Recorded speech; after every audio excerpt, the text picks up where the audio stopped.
అందరికీ నమస్కారం.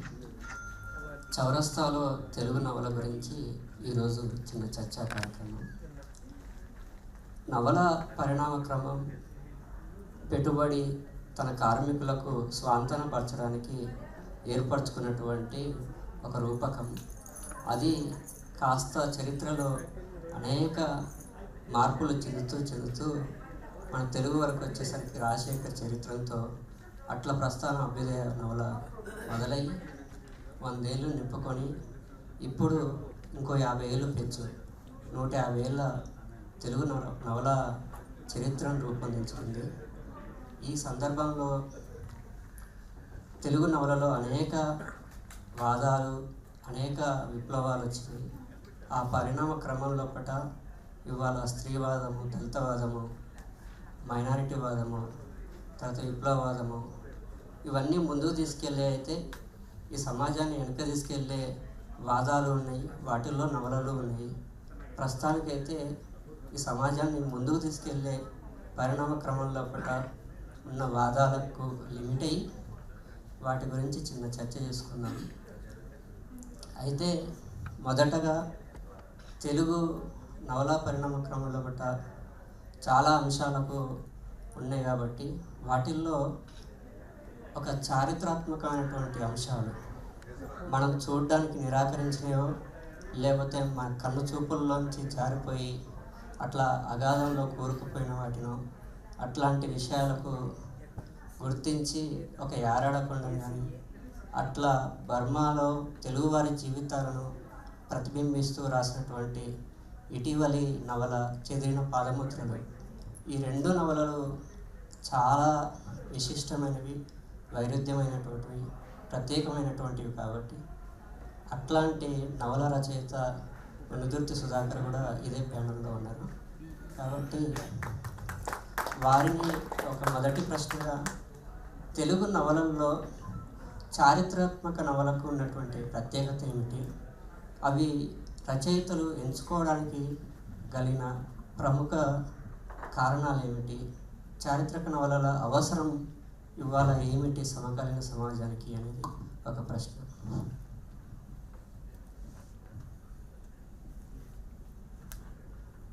అసలు చరిత్రను అధ్యయనం చేయడం అంటే గతాన్ని వర్తమానంతో జోడించడము అని నా అభిప్రాయం.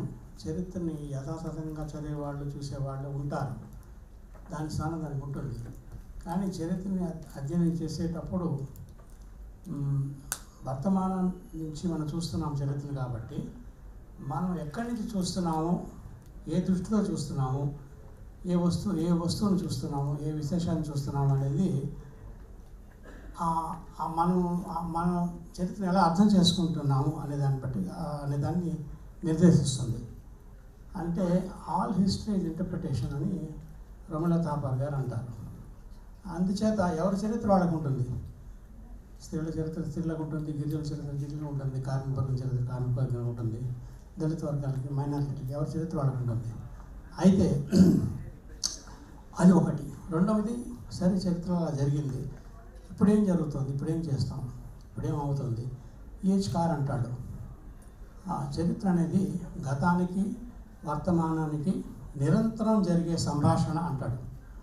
ఆ నిరంతరం జరిగే సంభాషణలో మనం పాల్గొనేటప్పుడు మన స్టాండ్ పాయింట్ ఏంటి అనే దాంట్లో ఒక స్పష్టత ఉండాలి. అప్పుడే మనకు కూడా ఒక స్పష్టత వస్తుంది చరిత్ర పట్ల. అది ఇటుపక్క తీసుకెళ్తుంది సమకాలీనంగా అని నా అభిప్రాయం, ఉద్దేశం. ఈ నవల రాయడంలో కూడా వీటి వెనక ఈ ఆలోచనే నన్ను నడిపించింది. మీరు యారాడకొండను, దాని వెనక ఉన్నటువంటి చరిత్ర, దానికొండ విషాదము, అవన్నీ రాస్తూ ఉన్నప్పుడు మీకు ఎదురైన సవాళ్ళు ఏమిటి, ఆ అనుభవం ఏమిటి? యారాడకొండ రాసినప్పుడు మామూలుగా అయితే నేను అసలు చరిత్ర కొంత అధ్యయనం చేయకుండా మనం ఏమి రాయకూడదు. అంటే ఫ్యాక్ట్స్ ఏవైతే ఉన్నాయో వాటిని మనం మార్చకూడదు, నేపథ్యం ఏదైతే ఉందో వాటిని మార్చకూడదు. సరే, పాత్రలు, సన్నివేశాలు, సంఘటనలు అవన్నీ సృష్టిస్తుంటాం, అది మన సృష్టి కాబట్టి అది కొంచెం అటు ఇటు నడిపించే పద్ధతి మన చేతుల్లోనే ఉంటుంది. కానీ చారిత్రక వాస్తవాలు, జపాన్ వాళ్ళు విశాఖపట్నం మీద ఎప్పుడు బాంబులు వేశారు, అలాగే ఎమర్జెన్సీ ఎప్పుడు డిక్లేర్ చేశారు, ఇటువంటి కొన్ని విషయాలు మనం మార్చకూడదు. అవంతే అలా జరిగాయి కాబట్టి వాటిని అలాగే ఉంచే నేపథ్యంలో ఉంటాయి. ఇందుకు కానీ నేనైతే ఏం చేస్తానంటే ఒక ఎక్సెల్ షీట్ తీసుకొని కాలపట్టిక రాసుకుంటాను. కాలపట్టిక రాసుకొని నావల్లో వచ్చే ప్రధానమైన పాత్రలకు వాళ్ళు ఏ సంవత్సరం పుట్టారో ఒకటి అనుకుంటాను.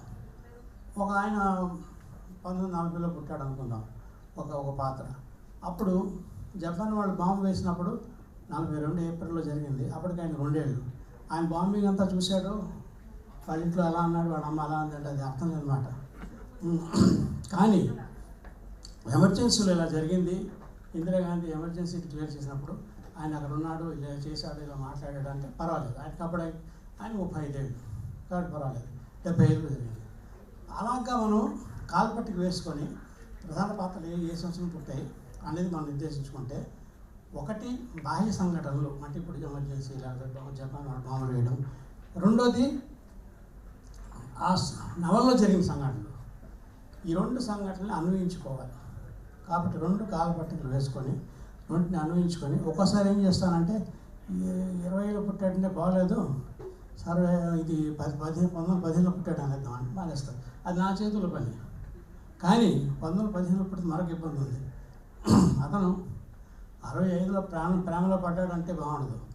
ఎందుకంటే 50 ఏళ్ళు వచ్చిన వాళ్ళు మళ్ళీ పడేవాళ్ళు పడతారు. అది ఎక్సెప్షన్స్ అనుకోండి. అప్పుడు కొద్దిగా 25 ఏళ్ళైనా ఉంటే పర్వాలేదు, ప్రేమలో పడ్డాడంటే బాగానే ఉంటుంది. అలాంటి వాడు 15లో పుట్టినాడు 40లో పడ్డాడు, 42లో పడ్డాడంటే పర్వాలేదు. కానీ 65లో పడ్డాడంటే బాగుండదు. అంచేత అది మార్చుకోవాలి. నా చేతుల్లో పని కాబట్టి మార్చుకోగలను. కానీ బాహ్య సంఘటనలు మనం మార్చలేము. అది ఈ రెండింటిని అన్వయించుకునేందుకు ఎక్సెల్ షీట్ నేను విస్తారంగా వాడతాను. వాడిన తర్వాత ఆ వయస్సు, బాహ్య సంఘటనలు, పాత్ర యొక్క వయస్సు, మనం నాలో చెప్పిన విషయం, ఇవన్నీ కుదురుతున్నాయా లేదా.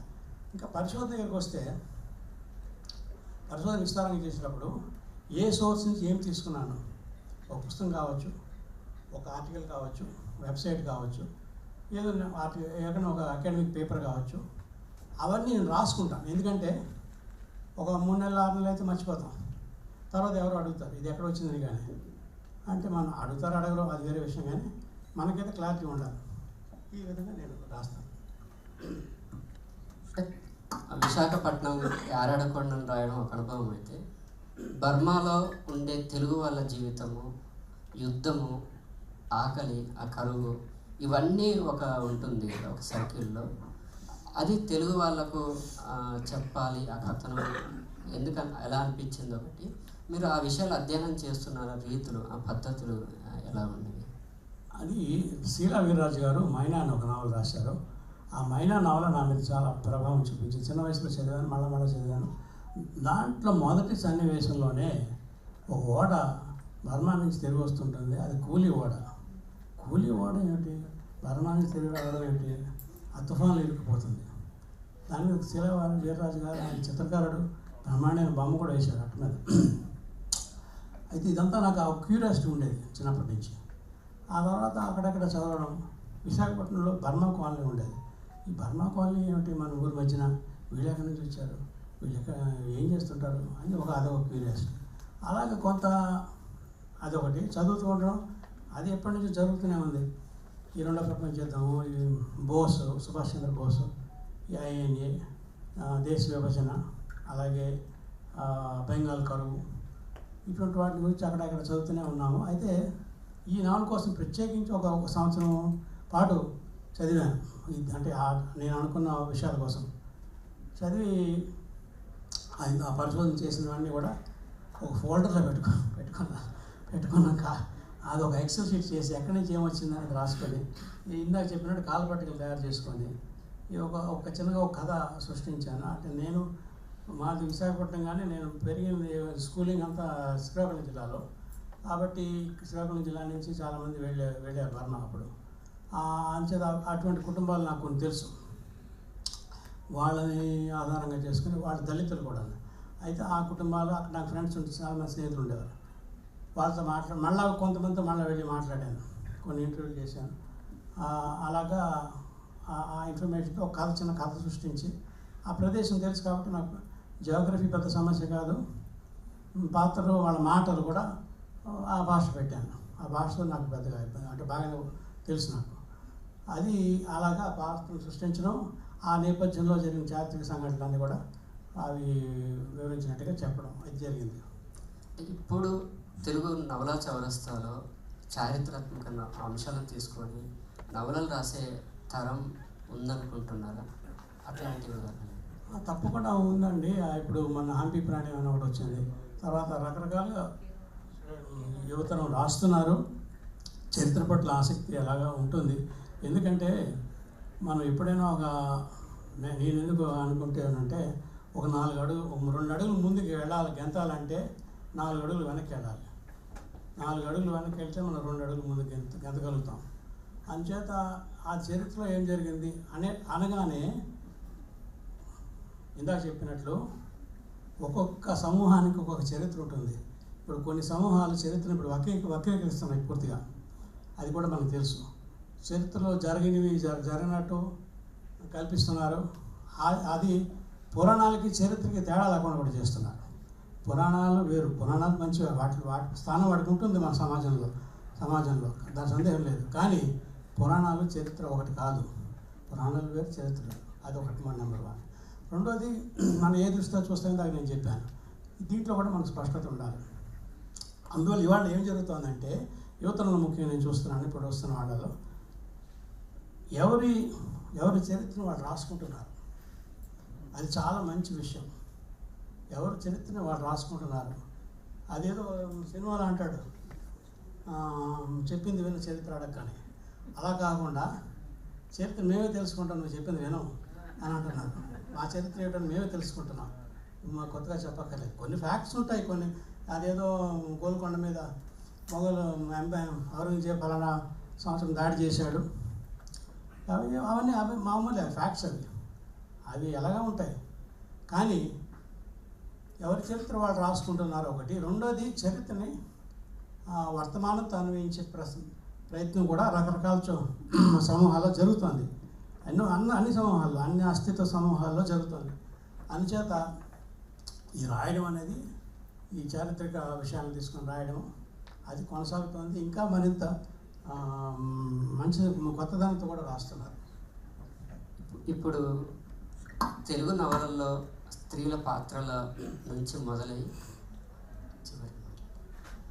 ఇప్పుడు స్త్రీల పాత్రలే నవలలుగా, స్త్రీ జీవితమే నవలలుగా, స్త్రీవాద నేపథ్యం నుంచి ప్రజాస్వామ్య ఉద్యమాల్లో చురుగ్గా పాల్గొంటూ ఉండే కెఎన్ మల్లేశ్వరి గారు ఇప్పుడు చరిత్రలో చెప్పుకోదగ్గ స్త్రీ పాత్రలు ఏమేమి ఉన్నాయనుకుంటారు?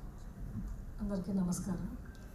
ముందుగా నేను ఇక్కడ సన్నపరెడ్డి గారు రావాల్సింది, ఇందాక నా సరిగ్గా పరిచయం చేయలేకపోయారు. నా పేరు కెఎన్ మల్లేశ్వరి. సన్నపరెడ్డి గారి ప్లేస్లో నేను ఆపద్ధర్మంగా ఈరోజు మాట్లాడుతున్నాను.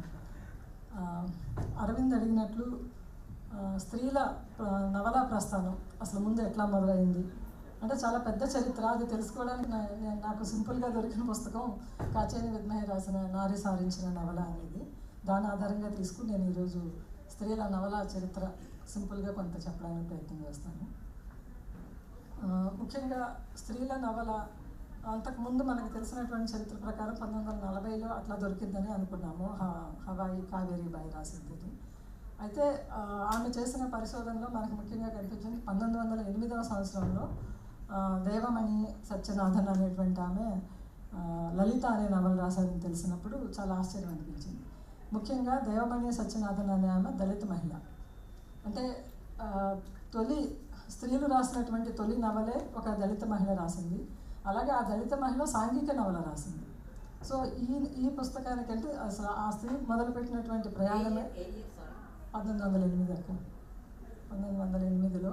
అంటే అది కూడా చాలా సోర్సెస్ ద్వారా దాన్ని అంతా కూడా కాచేని గారు దాన్ని అంటే మనకు అందించారు. ఆ సోర్సెస్ అని దేని ద్వారా వచ్చింది అని చెప్పి ఇది తెలిసినప్పుడు నిజానికి చాలా ఐ ఓపెన్ విషయం అని అనిపిస్తుంది. అంటే స్త్రీలు 1908లోనే నవలలు రాయడం మొదలుపెట్టారు.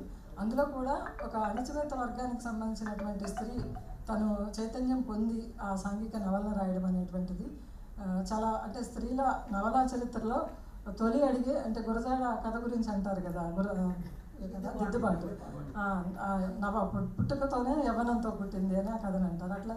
అటువంటిది ఇంత చైతన్యవంతమైనటువంటి నవలతో స్త్రీల నవలా ప్రస్థానం మొదలవడం అనేటువంటిది చాలా అందరూ సంతోషించాల్సినటువంటి గొప్ప విషయం అని అనిపిస్తుంది.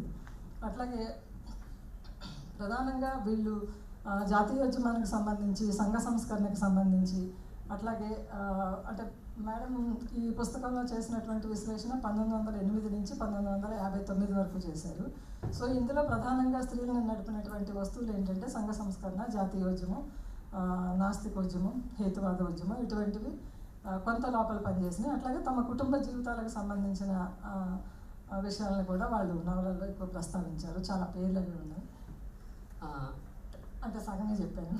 అసలు తర్వాత ముందుగా ఇక్కడ మనకు మంచి నవల రచయితలు ఎక్కడ ఉన్నారు కదా. 59 తర్వాత ప్రధానంగా వచ్చిన 59కి ముందే రంగనాయకం గారు కూడా తొలి నవల రాసినట్టున్నారు.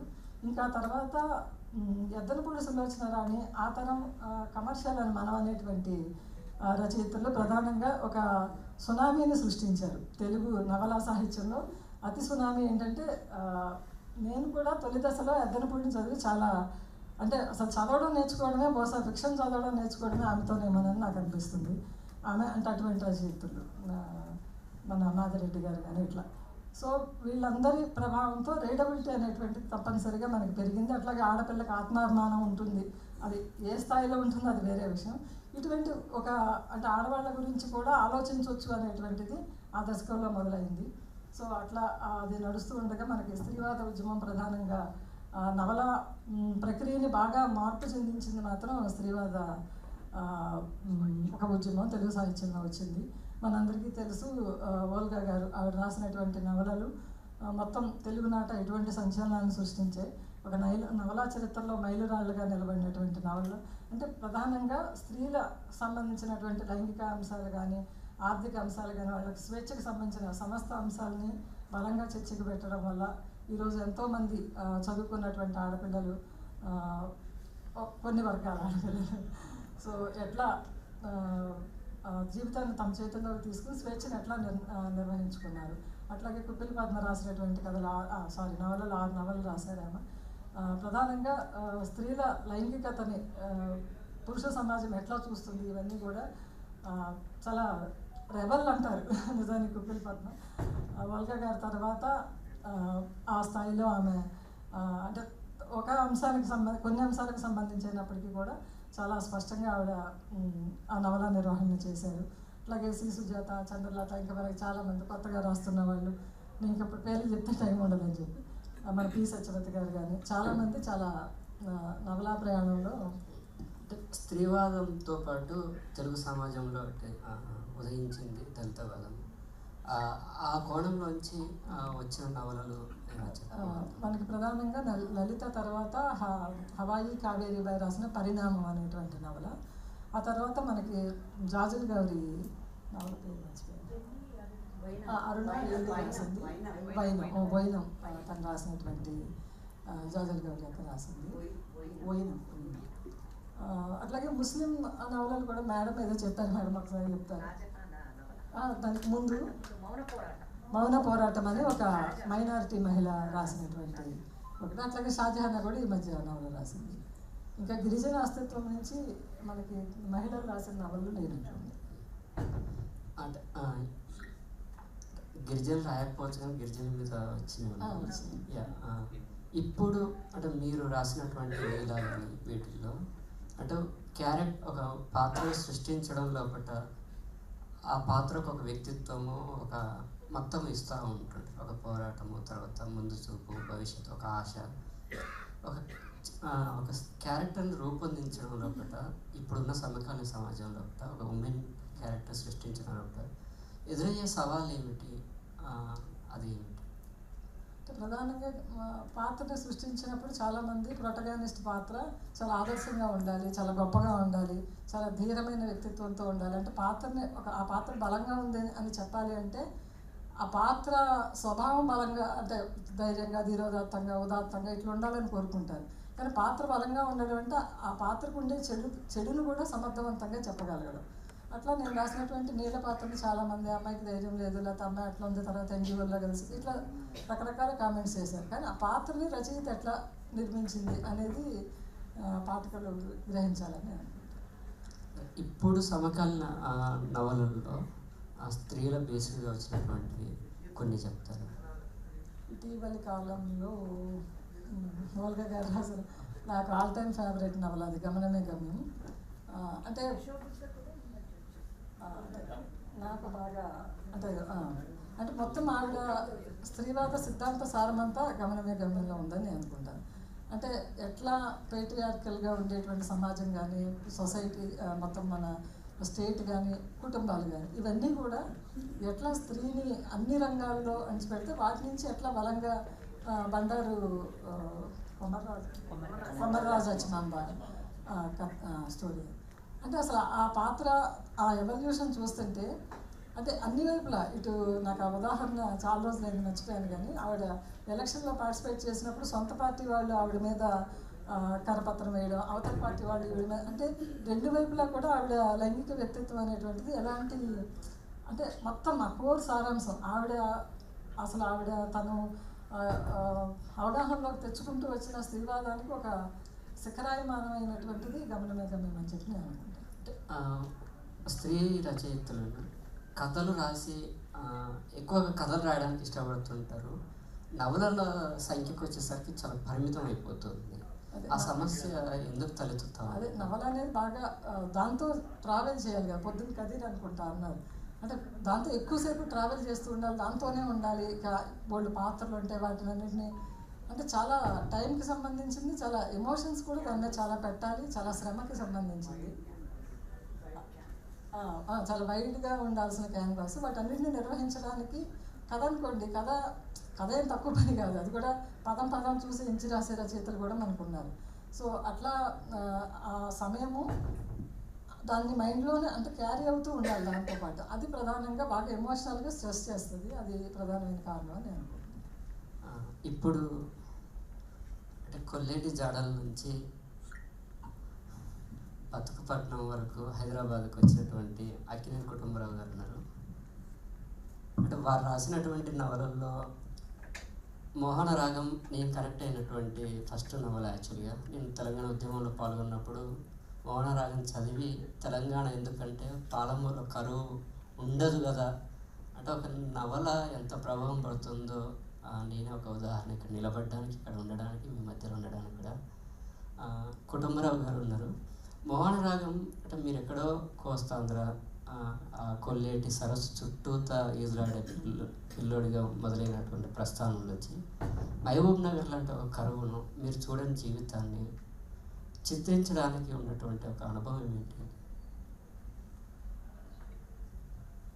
నేను హైదరాబాదు 63లో వచ్చాను. మోహన్ రాగం రాసింది బహుశా 87లో, అంటే అక్కడికి 24 ఏళ్ళు అయింది. నాలోపు హైదరాబాదు గురించి, చుట్టుపక్కల టౌన్స్ గురించి, ప్రజల గురించి బాగానే తెలుసు. నాకు కొన్ని ఆర్గనైజేషన్స్లో పనిచేస్తూ ఉన్నాను. ప్రజల గురించి కొంచెం ఎక్కువే పట్టించుకునేవాడిని. ముఖ్యంగా మహబూబ్ నగర్, మోహన్ రాగం అంటున్నారు కాబట్టి, మహబూబ్ నగర్లో ఆ టైంలో చాలా కరువు ఉంది. ఆ కరువుని ఎదుర్కోవటానికి ప్రభుత్వం ఏం చేసింది, వయోజనులకు విద్య అని ఒక ప్రణాళిక పెట్టింది. అంటే పెద్దవాళ్ళంతా వచ్చి చదువుకోవాలి అని.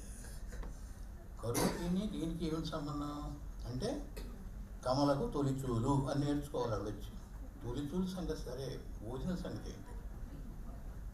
అక్కడ ఆ ఆర్గనైజేషన్, ఒక ఆర్గనైజేషన్ ఉంది. ఆ ఆర్గనైజేషన్లో నా ఫ్రెండ్ ఒకరిని పనిచేసేవాడు. అతను నాకు ఉత్తరాలు రాస్తూ ఉండేవాడు, ఇట్లా జరుగుతాను. నేను 1-2 సార్లు వెళ్ళాను కూడాను. ఒకసారి వాళ్ళతో పాటు ఆ సెంటర్కి వెళ్తే ఒక పెద్ద ఆవిడ ఉంది, చాలా పెద్ద ఆవిడ. అంటే ఆవిడ ఎంత పెద్ద ఆవిడ అని మనం చెప్పలేం, ఎందుకంటే పేదవాళ్ళు 60-50 ఏళ్ళకే చాలా పెద్దగా ఉంటారు. ఇప్పుడు నాకు 80 ఏళ్ళు, నేను అంత పెద్దగా ఏమన్నాను.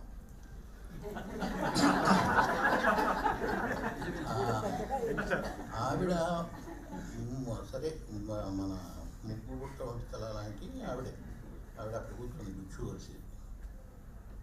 ఆవిడ దగ్గరికి వెళ్ళి ఏం కూర వండుకున్నావమ్మా నువ్వు అని అడిగాను. ఎండ్లకో అంది ఆవిడ. అంటే దేనిలోకి కూర, ఆవిడ చపాతీ లేదు, అన్నం లేదు, ఏమీ లేదు, నూకలు లేవు, ఏమీ లేవు.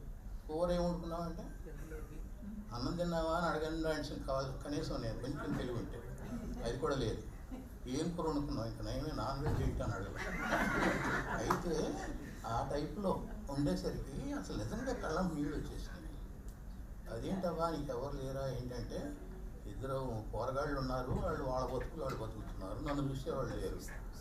ఇక్కడికి వస్తే దీనిలో ఇది అయిన తర్వాత ఏమైనా పెడతారని ఆశ, అందుకు వచ్చామన్నారు. అసలు ఆ మొత్తం జీవితాలు చూసిన తర్వాత చాలా క్యారెక్టర్ చూశాను నేను అక్కడ. సరే నా ఫ్రెండ్ కూడా కొన్ని అక్షరాలు రాస్తూ ఉండేవాడు. అదంతా చూశాక నాకు అనిపించింది, అంటే మేము తర్వాత గంజి కేంద్రాలని మన కొల్లాపూర్ ప్రాంతాల్లో కొంతమంది ఫ్రెండ్స్ కలిసి చేసాము. నేను కూడా వెళ్ళాను 2-3 సార్లు. దానిలో ఇది ఉండేది, ఐలయ్య గారు, సాంబశివరావు, కేజే రామారావు వీళ్ళంతా చేస్తూ ఉండేవారు రెగ్యులర్గా, రవిమారుతి వీళ్ళంతా. సరే ఇదంతా చూసిన తర్వాత నేను ఒక నవల రాద్దామని అనుకున్నప్పుడు మోహన్ అనే క్యారెక్టర్ పెట్టుకుని మోహన్ రాగం అని రాశాను అనమాట. అంతకుముందు నాకు కొంచెం పాటలు పిచ్చి కాబట్టి వేణుగానం అని ఒక నవల రాశాను. మోహన్ రాగం, చేదుపాట, కార్మిక గీతం ఇట్లా ఆ పేర్లు ఉండేవి అనమాట. సో మోహన్ కాబట్టి మోహన్ రాగం. అయితే గవర్నమెంట్ చేయాల్సిన పనులు అవి చేయకుండా వేరేది చేసి డైవర్ట్ చేయటం కోసం వీళ్ళకి బుల్లంత ఫండ్స్ ఇచ్చి అదంతా చాలా అన్యాయంగా అనిపించింది. సో అది అట్లా వచ్చింది. అంటే మాలపల్లి తర్వాత దళిత జీవితాన్ని అదే నేపథ్యంగా వచ్చినటువంటి ఒక పరిణామ క్రమం చాలా వెలితి అనిపించిన చోట స్వరాజ్యం ఒక నవల వచ్చింది.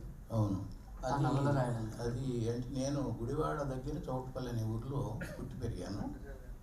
పుట్టినక్కడైనా కానీ కుల్లేట్లో 8 ఏళ్ల దాకా ఉండి 8 నుంచి 16 సంవత్సరాల పాటు ఈ చౌటపల్లిలో ఉండేవాడిని చదువుకోవటం కోసం. అయితే అక్కడ ఊరు ఉంటుంది, ఊరికి బయట సహజంగానే, అంటే సహజంగా అనేది కోర్ట్స్లో చెప్తున్నాను నేను, అది న్యాయం అని కాదు, మాలపల్లి ఉంటుంది. ఆ మాలపల్లి నుంచి రకరకాల వాళ్ళు ఊళ్ళోకి వచ్చి పనులు చేస్తూ ఉంటారు. నేను చిన్నప్పుడు గమనించింది ఏంటంటే, ఆ వెంకటేశ్వరరావు అనేవాడు ఒకడు నా స్నేహితుడు, వెలగపల్లి వెంకటేశ్వరరావు అని, అతను మాలవుతున్నాయి. అంటే క్లాసులు పక్క పక్కన కూర్చునేవాళ్ళం, ఇద్దరు షేర్ చేసుకునేవాళ్ళం, ఊరే అంటే ఊరే అనుకుంటూ ఉంటాడు. అతను ఒకసారి ఊర్లోకి వచ్చినప్పుడు అరే వెంకటేశ్వరా అన్నాడు. ఎవరు అని చూస్తే వాడు చాలా పుట్టాడు. అది ఒకటి కాదు, అసలు ఊళ్ళో ఎవరైనా సరే, ఎంత పెద్దవాళ్ళైనా సరే, ఎంత చిన్నవాళ్ళైనా సరే, వీళ్ళు వాళ్ళని అరే ఊరే పేర్లు మార్చేస్తారు. రత్నం అని పేరు ఉంటే రత్తిగా, ఈ ఎంత సహజం అంటే అంత సహజంగా ఉండే అన్నమాట. నాకు మాత్రం చాలా అసహ్యంగా అనిపించేది. ఎందుకు అట్లా మాట్లాడుతున్నారు వీళ్ళని, వాళ్ళు చాలా శ్రమ పడుతున్నారు కదా, వాళ్ళు కష్టపడుతున్నారు కదా, వాళ్ళని అట్లా అంటాం ఏంటి అనే ఒక చిన్న ఇది ప్రారంభం అయ్యింది. అది అక్కడ ఆపేస్తే నేను హైదరాబాద్ వచ్చిన తర్వాత నేను నవల రాయాలి అని అనుకున్నప్పుడు, వేరే నవల ఎందుకు రాయాలి, ఆ మాలపల్లి వాళ్ళ జీవితాల గురించి రాస్తే బాగుంటుంది కదా, మాలపల్లి వాళ్ళ జీవితాల గురించి రాస్తే బాగుంటుంది కదా అనుకున్నప్పుడు 1947 ఆగస్టు 15 ఒక అమ్మాయి పుట్టింది, స్వరాజ్యం అనే అమ్మాయి. ఆ అమ్మాయి అక్కడే 16 ఏళ్ళు బతికింది. ఆ 16 ఏళ్ళు బతకడం ఎందుకంటే నేను అక్కడ 16 ఏళ్ళు దాకానే ఉన్నా కాబట్టి. అది అంటే అది తర్వాత అనుకున్నా, ఎందుకు 16 ఏళ్ళు అని పెట్టాను అని. నేను అక్కడ అంతవరకే ఉన్నా కాబట్టి తర్వాత లైఫ్ నాకు తెలవదు. సో 16 ఏళ్ళు బతికింది ఆ అమ్మాయి. కానీ ఆ అమ్మాయి ఫ్యామిలీ కానీ అది కుటుంబం. తర్వాత ఆ అమ్మాయితో పాటు ఉన్నటువంటి మిగతా వాళ్ళు, సంక్రాంతి గాడు అని ఒకటి ఉండేవాడు చిన్నాడు, వాడు కానీ వీళ్ళంతా చేసిన పనులు ఏమిటి, ఎన్ని కష్టాలు పడ్డారు వాళ్ళు, ఎంతెంత కష్టపడి ఆ పనులు చేశారు. కానీ వాళ్ళు అనుభవించిన జీవితం ఏమిటి. వాడు స్కూల్కి వెళ్దాం అనుకుంటే అక్కడ ఒక ఆయన ఉంటాడు, అనుకోని శాస్త్రాలు, ఆ పిల్లని అసలు కాల్చు తింటాడు అనమాట. అంటే స్కూల్కి వచ్చే ఒక మాల పిల్లని ఎట్లా ట్రీట్ చేస్తాడంటే అట్లా ట్రీట్ చేస్తాడు. ఎందుకంటే అది నేను గమనించాను, చూశాను నేను ఆ టైప్లో. అంటే వీళ్ళు కులం తక్కువ అనేసరికి ఈ పెద్ద కులాల వాళ్ళకి చాలా ఇది వచ్చేస్తుంది, ఎక్కడ లేని అధికారం వచ్చేస్తుంది, అహంభావం వచ్చేస్తుంది. అవన్నీ గమనించి నేను చాలా ఆశ్చర్యపోయేవాడిని. తర్వాత రోజుల్లో హైదరాబాద్ వచ్చిన తర్వాత నాకు కొంత ఈ క్లాస్ కాన్షియస్నెస్ అంతా అది కొంత అయిన తర్వాత ఇట్లా ఉండేది కదా లైఫ్, ఇలా ఉన్నారు కదా ఇంకా అని చెప్పి ఆ స్వరాజ్యం గురించి రాశాను అన్నమాట. మీరు అంటే ఈ 80 ఏళ్ళ వయసులో కూడా సినిమా తీశారు కాబట్టి తెలుగు నవలలను అడాప్షన్ చేసుకొని సినిమాలు తీయడానికి అవకాశాలు ఉన్నటువంటి నవలలు ఏమైనా ఉన్నాయా? ఎన్నో ఉన్నాయి. ఎందుకు లేవు? చెప్పాలంటే మన తెలుగులో ఉన్నన్ని మంచి నవలలు కానీ, మంచి కథలు కానీ, మంచి రైటర్స్ కానీ వేరే చోట ఎంతమంది ఉన్నారు తెలుగు నాకు. ఎందుకంటే ప్రతి వాళ్ళు ఒక విస్ఫోటనమే. రకరకాల నవలలు ఉన్నాయి. మనం మొదటి నుంచి తీసుకుంటే చలం జీవితాదర్శం తీసుకోండి. జీవితాదర్శం సినిమాగా ఊహించండి ఎవరైనా ఇక్కడ. అద్భుతమైనటువంటి సినిమా అది. గంటి కుటుంబరావు గారు రాసిన కొత్త అల్లుడు కొత్త కోడలు తీయండి, చస్తాం నవలేక. ఆయనది నీకేం కావాలి చూడండి. ప్రెటీ ఉమెన్ అని ఆ మధ్యకాలం వచ్చింది ఒక ఇంగ్లీష్ సినిమా, చాలా సూపర్ హిట్ నేషనల్ వైడ్గా. నీకేం కావాలి కదా అది. అంటే వాళ్ళ కథ దొంగిలించారని అంటలా, నీకే కావాలి 50 సంవత్సరాల క్రితం రాశాడు ఆయన. అట్లా ఒకళ్ళు కాదు, గోపిచంద్ కథలు ఎన్నో కథలు ఉన్నాయి. అట్లా వస్తూ ఉంటే అసలు ఒకటేంటి, ఎన్నో కథలు ఉన్నాయి. అలాగే దళిత కథలు ఉన్నాయి. నేను అసలు ఆ మధ్య కొన్ని దళిత కథలు తీద్దామని అనుకున్నా. నేను చాలా అనుకుంటూ ఉంటాను, జీవితాదర్శనం కూడా తీద్దాం అనుకున్నాను అనుకోండి. అయితే అనుకోవటం వరకే ఉంటాయి అవి. నాకెందుకంటే సోర్సెస్ ఉండవు. ఆ సోర్సెస్ ఉన్న వాళ్ళకి ఇవన్నీ తీద్దామని ఉండదు. తెలంగాణ ఒకసారి కళ్ళు బాగాలేదు, మన రాయవెల్లూరు వెళ్ళి కళ్ళు టెస్ట్ చేయించుకోవాలి అని రాశాడు నాకు. అవును, మీకు చాలామంది వస్తూ ఉంటారు కదా, ఎవరన్నా కారున్న అతను తీసుకుని వెళ్ళొచ్చు కదండి. కారున్న వాళ్ళు ఎవరు నాకు స్నేహితులు కాదని. వాళ్ళు స్నేహితులుగా ఉన్నప్పటికీ కారు కొన్న తర్వాత స్నేహితులుగా ఉండరు వాళ్ళు. అట్లా ఈ మనాళ్ళు డబ్బులు ఉంటాయి, మంచి సినిమా తీద్దామని అనుకోరు. వాళ్ళ ఉద్దేశంలో మంచి అంటే ఎక్కువ డబ్బులు దీనికి వస్తుంది. మనం 100 రూపాయలు పెట్టామంటే 1000 రూపాయలు ఎట్లా వస్తాయి అనేదే చూస్తారు వాళ్ళు. వేరే మంచి సినిమా కోసం చూడరు వాళ్ళు. ఎందుకంటే మన సినిమా అసలు మొదలవటం ఎంత చక్కగా మొదలైంది. రైతు బిడ్డ, మాలపిల్ల చలం రాశాడు అది. మాలపిల్ల రైతు బిడ్డ ఏమో ఆయన రాశాడు, మన తాతాజీ అంటాం, తాపి ధర్మారావు గారు. అంటే అటువంటి రైటర్స్ రాసిన నవలలతో మొదలైన సినిమాలు. తర్వాత ఆశాపూర్ణాదేవి నుంచి మనం తెచ్చుకుని ఇక్కడ అర్ధాంగి అని సినిమా చేసాం. అలాగే నవల కాదమ్మా మీరు అనేది, సినిమాకి రాశాడు ఆయన. మాలపిల్ల అనే సినిమాకి రాశాడు ఆయన. మాదిగ పిల్ల అనేది కథ, మాదిగ అమ్మాయి. తర్వాత శరత్ నుంచి ఎన్ని కథలు, చక్రపాణి, గోకు వీళ్ళంతా కలిసి చలము మన శరత్ నవలలన్నీ తీసుకొచ్చేసారు. 1 కాదు 2 కాదు, 10-15 సినిమాలు కనీసం మన సూపర్ హిట్ సినిమాలు శరత్ నుంచి వచ్చినాయి. తర్వాత ఇక్కడి నుంచి కూడా కొన్ని అసలు రాలేదని కాదు, మన వాళ్ళవి కూడా వచ్చినాయి. కాబట్టి తర్వాత ఏమైందంటే సులోచనారాణి గారు కథలు అవి కొంత కమర్షియల్గా అట్లా ఏది చేశారు. ఈ రాను అసలు కథలు లేవు అంత మొదలెట్టారు. ఎందువల్ల అంటే అప్పుడు సినిమాలు తీసిన వాళ్ళకి వ్యవసాయంలో మిగులు దీని నుంచి వచ్చిన డబ్బులతో సినిమాలు తీశారు. ఆ సినిమా తీసిన డైరెక్టర్ కానీ, నిర్మాత కానీ, ఎవరు రచయిత కానీ, వీళ్ళందరూ చదువుకున్న వాళ్ళు, ముఖ్యంగా సాహిత్యం చదువుకున్న వాళ్ళు. ఇప్పుడు వస్తున్న వాళ్ళందరూ క్యాసెట్లు చూసేవాళ్ళు. వీళ్ళకి సాహిత్యం అక్కర్లా. సాహిత్యం చదివి సాహిత్యంలో బాగుంది అని అనుకుని ఇప్పుడు చేయాల్సిన అవసరం లేదు. ఇప్పుడు ఒక మాట చెప్తాను నేను, అంటే ఇది నా గురించి నేను చెప్పుకుంటున్నాను అనుకోమాకండి. 10 పంచాలు 55లో వచ్చింది, అద్భుతమైనటువంటి సినిమా. అదేంటి, ఒక బ్రాహ్మణ పిల్లలు, పేద బ్రాహ్మణ కుటుంబం ఎలా బాధపడి సిటీకి వెళ్ళింది. 10 పంచాలు ట్రయల్స్. 81లో, అది 55లో, 81లో స్వరాజ్యం వచ్చింది నాది. ఒక మాలపిల్ల, మాలపల్లి వాళ్ళ సొసైటీ ఎలా ఉంది అని తీయగలిగినటువంటి గట్స్ ఉన్నవాడు అప్పుడు వచ్చాడు. తెలుగులో రాలా, నేను కూడా తీయలేకపోయాను. ఇప్పుడు అంటే ఇప్పుడున్న పరిస్థితుల్లో మీరు రాసినటువంటి పట్టణం సమకాలీన యువ రచయితలు పట్టణ జీవితాన్ని,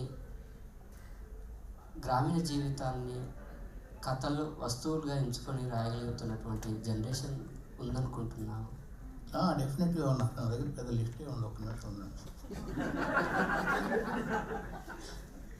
అంటే నేను మీరు విషయం ఏంటంటే మీ అందరికి ఒక విషయం చెప్పాలి. నేను మొట్టమొదటిసారి మీటింగ్లో మాట్లాడుతున్నాను వాళ్ళు, ఇంతవరకు మాట్లాడాల. ఇక్కడ ఉన్న ఎవరో నన్ను మీటింగ్ వేదిక మీద చూసి ఉంటారు కదా, ఇక్కడేమో అందరూ బ్రహ్మాండంగా మాట్లాడగలిగిన వద్దడులు ప్రతి వాళ్ళు చూస్తా అంటే ప్రతి వాళ్ళు ఇక్కడ సరే వీళ్ళు కూడా ఈయన మీరు ఇట్లా మాట్లాడబోతున్నారు అంటే నాకు అప్పటి నుంచి టెన్షన్ మొదలైంది. నాకు మామూలుగానే వేదిక అంటే భయం, హాయిగా ఎంజాయ్ చేస్తాను. మీ ఫస్ట్ మీటింగ్ చాలా బాగుంది, చాలా బాగా అవ్వాలిగా.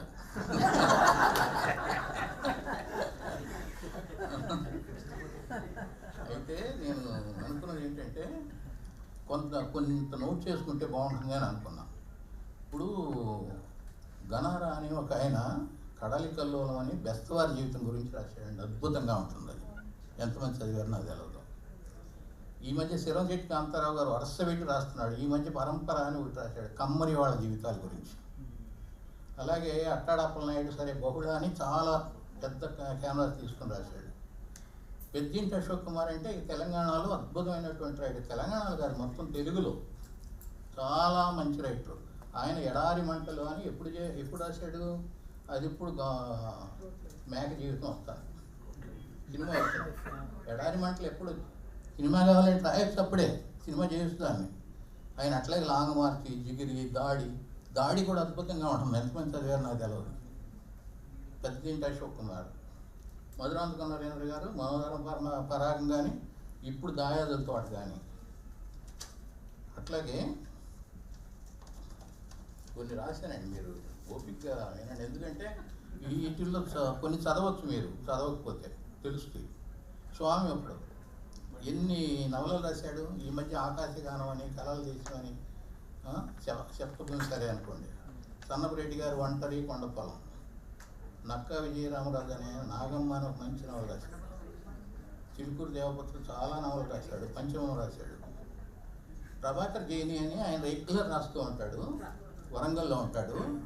అయితే ఈ మధ్య ఏం చేశాడంటే ఆయన సినిమాల గురించి 5 నవలలు రాశాడు. సినిమాల్లో రకరకాల వృత్తుల గురించి. అంటే ఇవన్నీ వృత్తుల గురించి రాస్తున్నారు. ఇందాక సుధాకర్ చెప్పాడు చూడండి, వృత్తుల మీద రాస్తున్నారు. నేను ఎంత అద్భుతమైన నవలలు వస్తున్నాయంటే చెప్పడం లేదు. ఇది ఒక్కొక్క నవల 10 సినిమాలు చేయొచ్చు, ఒకటి కాదు. ఎనుగంటి వేణుగోపాల్ అనే అతను కొత్త అతను, ఆయన అతడు ఆవిడ అని కుమ్మరి వాళ్ళ జీవితాల గురించి రాశాడు. సరే సుధాకర్ గారు 2 నవలలు. రవి మంత్రి అని అమ్మ డైరీలో కొన్ని పేజీలని ఒక చక్కటి నవల రాశాడు. మారుతి పౌరోహితం, ఈయన ప్రణయ హంపి గురించి వాళ్ళంటే వాళ్ళు చెప్తున్నారు. ఎంతమంది చదివారు తెలియదు, అద్భుతంగా తెప్పించుకుని చదవండి, చాలా బాగుంటుంది. ఇది రక్కస్తంగిడ యుద్ధానంతరం అక్కడ ఉన్నటువంటి అంటే చరిత్రకు సంబంధించిన నవలు ఇవి. సాయి బ్రహ్మానందం గురించి నేహల అని అది కూడా చరిత్రకు సంబంధించింది. వీణమూర్తి గారు ఒకటి రాశాడు, కొద్దిమంది కొన్ని చోట్ల. దీర్ఘాసి విజయభాస్కర్ అని ఆయన దమ్మలేని ఒక పుస్తకం రాశాడు ఈ మధ్య, అది అందరూ చదివి ఉండరు. కొందరి, సొండి, కవిటి, గుడియాల జీవితాలు, గిరిజన జీవితాలు అంటే ట్రైబ్స్. అట్లాగే అజీజ్ గారు పాలెగాడు అని ఒక నవల రాస్తే చిరంజీవి సినిమా, సైరా నరసింహారెడ్డి.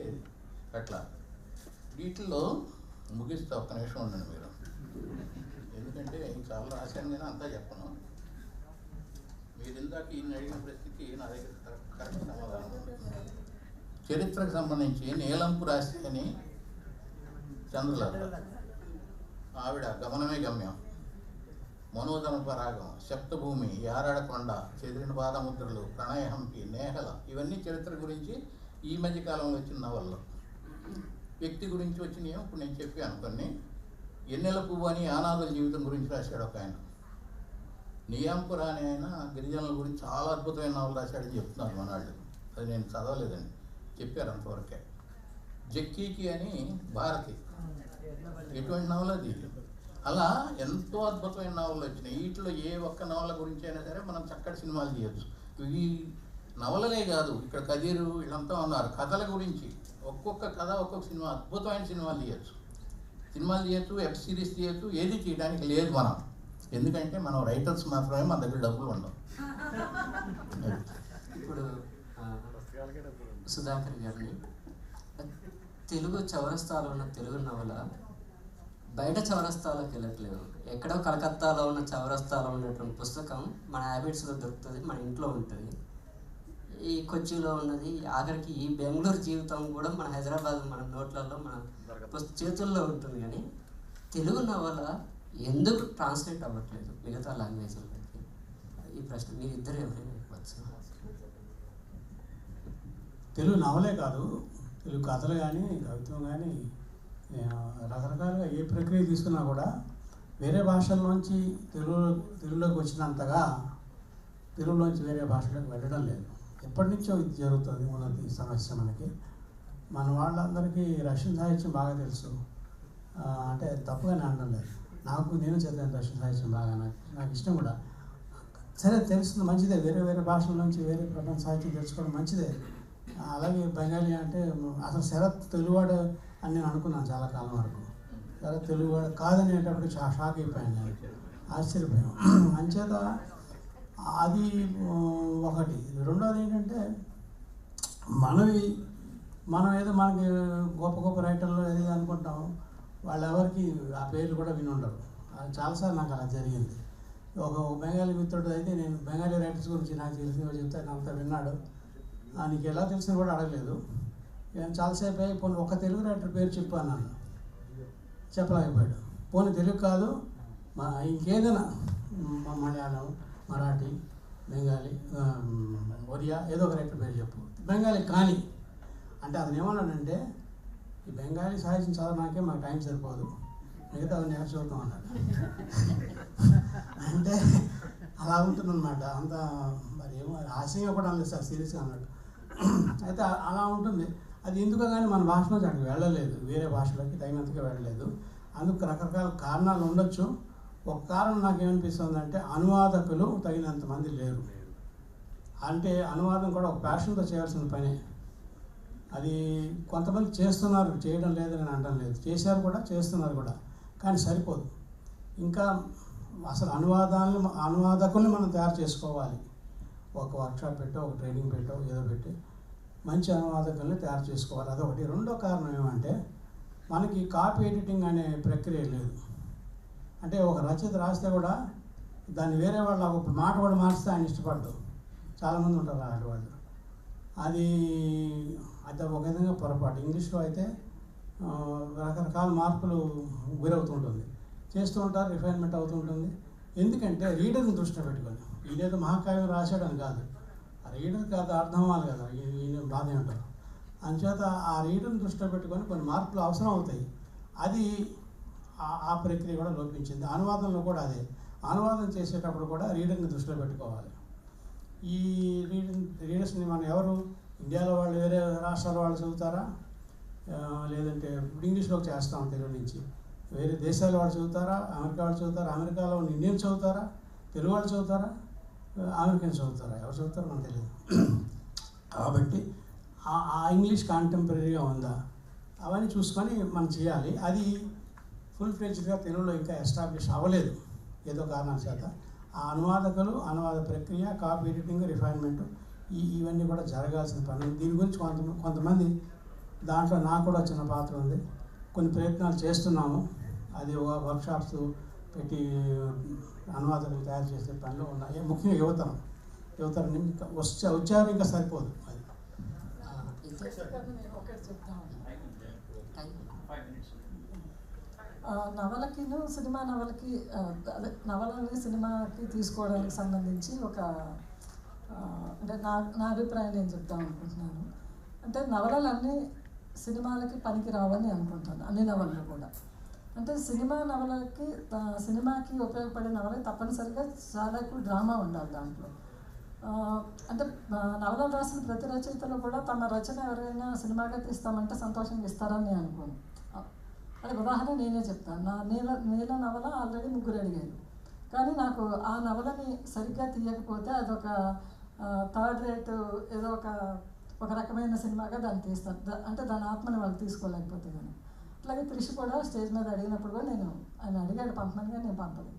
అంటే అన్ని నవలలు కూడా సినిమాలకి ఉపయోగపడవు, ప్రధానంగా నీల నవల ఉపయోగపడదని నేను ఇప్పటికీ నమ్ముతాను. అదొకటే చెప్తాను అనుకున్నాను. నేను 5-6 సినిమాలు తీశాను. 6 సినిమాల్లో ఒకటి నేనే రాసుకున్నాను, కానీ 5 సినిమాలు ఓలుగా కథలు రాశాను, కథలు తీశాను సినిమాలుగా. ఓలుగా కథలు తీశాను. ఓలుగా ఎవరన్నా కథ అడిగితే నేనేమని అంటుంది, ఎందుకు ఇవ్వచ్చు కదా అంటే వాళ్ళు చెడగొడతారు. ఇప్పుడు మల్లేశ్వర గారు చెప్పిందనమాట, వాళ్ళు చెడగొట్టేస్తారు నా కథను, నేను ఇవ్వను, నువ్వు చేస్తే ఇస్తానంటున్నాను. అట్లా. అలాగే అనువాదకుల గురించి నేను ఒకసారి కేరళ వెళ్ళి అక్కడ ఒక 25 రోజులు ఉన్నాను ఎందుకో పని మీద. అక్కడ కొంతమంది రైటర్స్ కలుస్తూ ఉండేవారు. సుధాకర్ చెప్పిన దానికి యాడింగ్ అనమాట ఇది.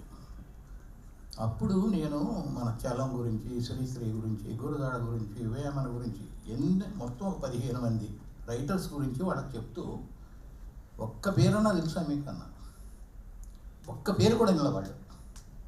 వేమన పేరు కూడా ఇలా. ఆశ్చర్యంగా ఇక్కడ మనకి మహర్షి వేమన మార్గని బెంగళూరులో ఒక వీధి పేరు పెట్టారు. మన తెలుగు వాళ్ళని పెట్టుకోవాలి వేమన పేరు. అంటే మనం ఎవరెవరి పేర్లు పెడతాం కానీ, ఏదైనా కావాలంటే లేకపోతే రాజకీయ నాయకుల పేర్లు పెడతాం కానీ, ఒక వేమన, ఒక గురదాడ, ఒక శ్రీశ్రీ పేర్లు పెట్టాం. ఎందుకంటే మన తెలుగు వాళ్ళకి అన్నిటికంటే ముఖ్యంగా లేనిది ప్రైడ్.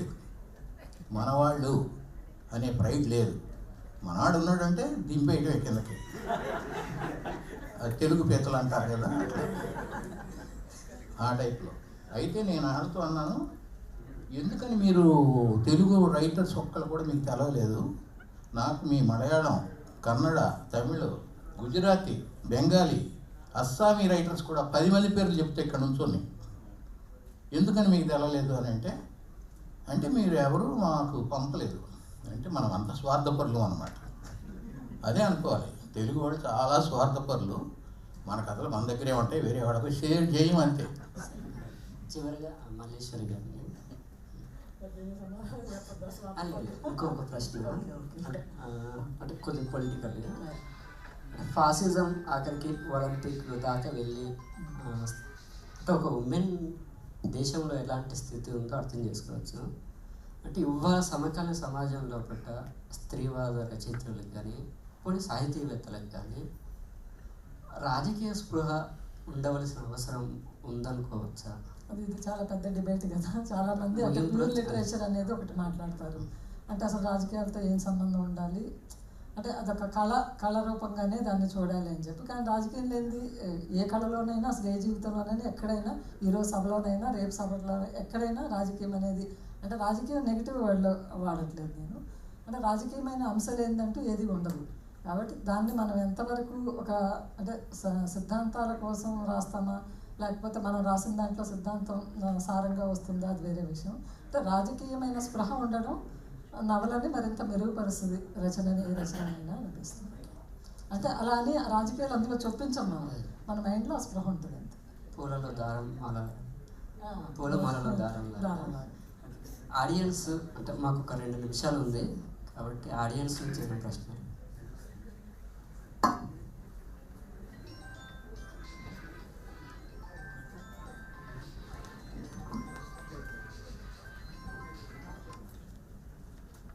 తెలుగు నుండి కన్నడానికి వచ్చినటువంటి సుమారు 500 పుస్తకాలు ఉన్నాయి.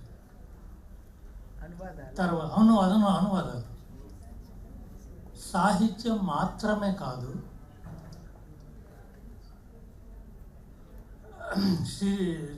సురవరం ప్రతాప్ రెడ్డి గారి ఆంధ్రుల సాంఘిక చరిత్ర, వేరే ఏ భాషల్లో లేని అన్నపురెడ్డి రాసినటువంటి బౌద్ధ నిఘంటు, తర్వాత వేరే యా భాషల్లో అనువాదం కానటువంటి లలిత విస్తరం, తర్వాత క్షేమేంద్రుని అవధాన కల్పలత, తర్వాత దేశీ సాహిత్య అనువాదం ఎంత ముఖ్యమో అదేవిధంగా తెలుగువారి పాండిత్యం కూడా కన్నడిగలకు అర్థం కావాలా అనే దృష్టితో దేశీ ఇప్పటి వరకు వేమన గురించి మాట్లాడుతూ ఉంటే కొద్దిగా వేమన పద్యాలు అనువాదమైంది.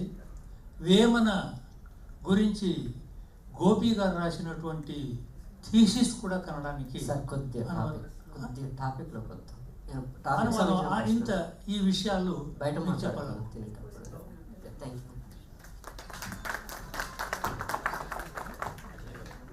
సరే, ఏదైనా ఒక ప్రశ్న ఉంటే అడగచ్చు. టాపిక్స్ ఒకటే ప్రశ్న. ఇది సార్ కుటుంబరావు గారికి ప్రశ్న. ఇవి చాలా కారణాలు చెప్పారు. సినిమాలుగా రావట్లేదండి. కథలో సినిమాలుగా వచ్చే మార్గాలు చెప్తారు. ఏదైనా కొన్ని కారణాలు చెప్పారు, మార్గాలు చెప్పారు. సరే, ఆయన ఒకటే ప్రశ్న ఏంటంటే, గట్స్ ఉన్నవాడు ఎవడు లేడు, ఉన్నవాడికి డబ్బులు లేవు అని అంటాడు. కాబట్టి సరే, ఈ కార్యక్రమానికి వచ్చినటువంటి పాఠకులకు, శ్రావ్యులకు, సాహితీవేత్తలకు అందరికీ కృతజ్ఞతలు.